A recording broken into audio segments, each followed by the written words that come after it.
பக்ரீத் பண்டிகையோட சிறப்பை கொஞ்சம் டீட்டெயிலாக சொல்றீங்களா?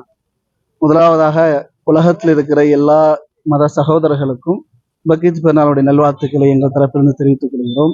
இப்ராஹிம் அலைஹிஸ்ஸலாம் அவர்கள் தன்னுடைய மகனை இஸ்மாயில் அலைஹிஸ்ஸலாம் அவர்களை குர்பானி கொடுத்த தியாக திருநாள். பக்ரீத் இன்னைக்கு கொண்டாடுறீங்க. இப்போ நீங்க எப்படி ஃபீல் பண்றீங்க அந்த பக்ரீத் தினத்தை? பக்ரீத் இதனுடைய வரலாறு என்பது ஒரு நேரத்துல ஒரே ஒரு குழந்தைக்காக வேண்டி அந்த குழந்தை பலியிடக்கூடிய நேரத்துல இறைவன் கொடுத்த ஒரு வெகுமதி தான் ஆடு. எப்படி அந்த ஆடு அந்த குழந்தைக்கு பகரமா கொடுக்கப்பட்டதோ அதே போன்று எங்களுடைய உள்ளத ரீதியான இருக்கக்கூடிய கசடுகள் எல்லாம் இந்த பிராணிகளுக்கு முன்னால் வெளியிடப்பட்டு அறுக்கப்பட்டு குல தூய்மையோடு சகோதரத்துவத்தோடு எல்லோரும் வாழ வேண்டும் என்கிற உணர்வை இந்த பக்ரீத் எங்களுக்கு உணர்த்துது. இந்த திருநாளை உலகம் முழுவதும் கொண்டாடுகிறது. அதான் அல்கா என்று இதன் பொருள். ஈகை கொடுக்க வேண்டும், தர்மம் செய்ய வேண்டும், எல்லோரும் சமம்.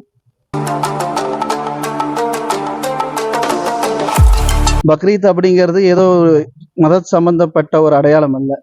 அந்த இறைச்சி என்பது எல்லா சகோதரருக்கும் சென்றடைய வேண்டும் என்ற அடிப்படையில் தான் ஏக இறைவன் 5000 வருடங்களுக்கு முன்பாகவே பிராணிகள் அறுத்து அதை புசிக்கும்படி எல்லா மக்களும் கொடுக்கும்படி கட்டளையிட்டு இருக்கிறார். இவைதான் இஸ்லாமிய எல்லா விதமான பண்டிகைகளுமே இன்முகத்தோடு மற்றவர்களோடு பகிர்ந்து கொள்ளக்கூடிய விதத்துல மிக குறிப்பாக வறியவர்களுடைய முகங்களிலும் பிரகாசம் ஏற்படுத்தப்பட வேண்டும் என்ற அடிப்படையில் உருவாக்கப்பட்டதுதான் பக்ரீத்.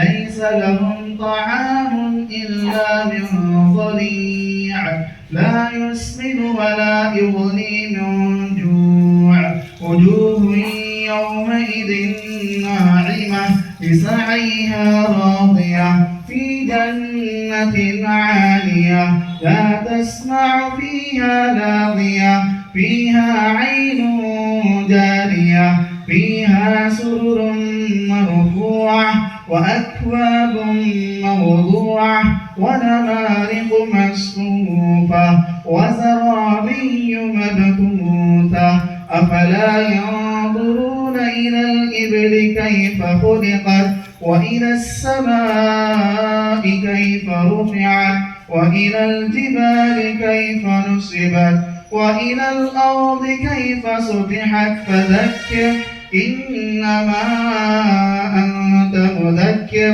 لست عليهم بمسيطر إلا من تولى. பண்டிகை பத்தி கொஞ்சம் சொல்ல, எவ்வளவு ஜாலியா இருக்கு அப்படிங்கறது? நான் ஜாலியா தானே இருக்கேன். நீங்க? நானும் ஜாலியா தான் இருக்கேன். எங்க உன்னோட ஃப்ரெண்ட்ஸ் எல்லாம் வரலையா? அவங்க வந்துட்டு போயிட்டாங்க தொழுவிட்டு. பக்ரீத் எதுக்கு கொண்டாடுறோம் அப்படின்னு தெரியுமா? அல்லாஹ்வுக்காக. எங்க அல்லாஹ்வுக்காக கொண்டாடுறோம். பக்ரீத்துக்கும் ரம்ஜானுக்கும் என்ன டிஃபரெண்ட்? அது நோன்பு இருக்கிறது. ஏழைகளுடைய உணவு, அதாவது உணவு, அவர்கள் உணவு உண்றப்போ நம்மளும் உணவு உண்டணும், சரி சமமா எல்லாரும் ஒன்னா இருக்கணும். அது உணவு திருநாள். இது பக்ரீத் அல்கா குர்பானி கொடுத்தது. இது தன்னுடைய மகனை குர்பானி கொடுத்த தியாக திருநாள் இது. ஓகே, இந்த பக்ரீத் பண்டிகையில நீங்க எவ்வளவு ஹாப்பியா ஃபீல் பண்றீங்க இந்த நாளை? எங்க நபி வழி நடத்தினதுனால அந்த வழியை நாங்க பின்பற்றி நடத்தினோம். நாங்க சொந்தமா எதுவும் செய்ய முடியாது. எங்க நபிகள் நாயகத்தோட வழித்தொடர் நாங்கள்லாம். ஓகே ப்ரோ, இப்போ பக்ரீத்துக்கும் ரம்ஜானுக்கும் என்ன டிஃப்ரெண்ட்? நீங்க ரம்ஜான் பாத்தீங்கன்னா 30 நாள் உங்களுக்கு பசி திருந்து அந்த ஒரு நாள் பெருநாள் கொண்டாடுவோம். பக்ரீத் அப்படிங்கிறது அன்றைய நாளில் பிராணிகளை பலியிட்டு எல்லா சகோதரர்களுடைய வயிறுகளும் குளிர்விக்கப்படுவதற்கான ஒரு நிலை தான் பக்ரீத் நாள். நாங்கள் நோன்பு வச்சு காலையில் 5 மணிக்கெலாம் எழுந்திரிச்சு ரொம்ப பக்குவமாக 4 மணிக்கெலாம் குளிச்சு எல்லாம் ரெடி பண்ணி ரொம்ப பக்குவமாக இருக்கணும். பொய் சொல்லக்கூடாது, ரொம்ப வேலைக்கு இடைஞ்சல் பண்ணக்கூடாது. அந்த மாதிரி தான் ரம்ஜான் 30 நாள் வச்சு நோன்பு வச்சு பெருநாள் கொண்டாடுது. அதுக்கு என்னன்னா 100க்கு 2 ரூபா கணக்கு பண்ணி அதை எத்தனை லட்சம் அப்படின்னு எல்லாம் கணக்கு போட்டு 2 ரூபா சதவீதம் போட்டு கணக்கு பண்ணி இல்லை அவங்களுக்கு நாங்கள் ட்ரெஸ்ஸு ரூபா எல்லாமே கொடுத்து அவங்களும் பெருநாள் கொண்டாடுறது. ரம்ஜான் பண்டிகை. ரம்ஜான் பண்டிகை அது ஒரு முக்கியமான பண்டிகை. ரம்ஜான் 30 நாள் நோன்பு வைக்கிறது. இது புல்ல மாதிரி வருஷத்துல ஒரு 3 மாசம் 1 வருஷம் குட்டி அவங்க புல்ல மாதிரி வளர்க்கணும். புல்ல மாதிரி வளர்த்து செம்பரி கடா 6 மாதமும், வெள்ளாடு 1 வருடமும், ஒட்டகம் 2 வருடமும் இருக்கணும். அதை நம்ம எதுக்காக கொடுக்குறாங்கன்னா நம்மளோட உறவினர்களுக்கு ஒரு பங்கும் சொந்தமா ஒரு பங்கும் ஏழைகளுக்கு ஒரு பங்கும் கொடுக்கணும் அப்படின்றது எல்லா சட்டங்கள் வந்து எல்லா தரப்பட்ட மக்களும் வந்து இதை சாப்பிடணும் என்றது. இல்ல இப்ப நீங்க அதை வளர்த்து கொடுத்துருவீங்களா? ஆமா, ஏழைங்களுக்கு? அரிச்சு நாங்க கொடுத்துருவோம், ஏழைகளுக்கு கொடுத்துருவோம். ஆமா, அது வந்து 20 கிலோ வரும், 25 கிலோ வரும். கொடுத்து எல்லாத்துக்கும் எங்களுக்கு ஒரு பங்கு, சொந்தக்காரர் ஒரு பங்கு, மீதி எல்லாம் ஏழைகளுக்கு நம்ம எல்லாத்துக்கும் எல்லாத்தையும் பங்கு வச்சு அதை பகிர்ந்து கொடுத்துருவோம். கறி வேண்டாம் சொன்னது பிரியாணி ஆக்கி கொடுத்துருவோம். அந்த மாதிரி ஒரு பக்குவம் தான் அந்த இஸ்லாமுடைய மார்க்கம். இது தியாக திருநாள்.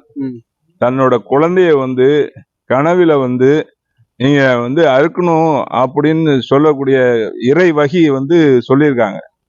அந்த குழந்தைய வந்து அறுக்கிறதுக்காக அந்த கழுத்துல கொண்டு போய் அந்த கத்தியை கொண்டு போய் வைக்கிறாங்க. அந்த வைக்கும்போது அந்த கத்தி வந்து அறுக்க மாட்டேங்குது.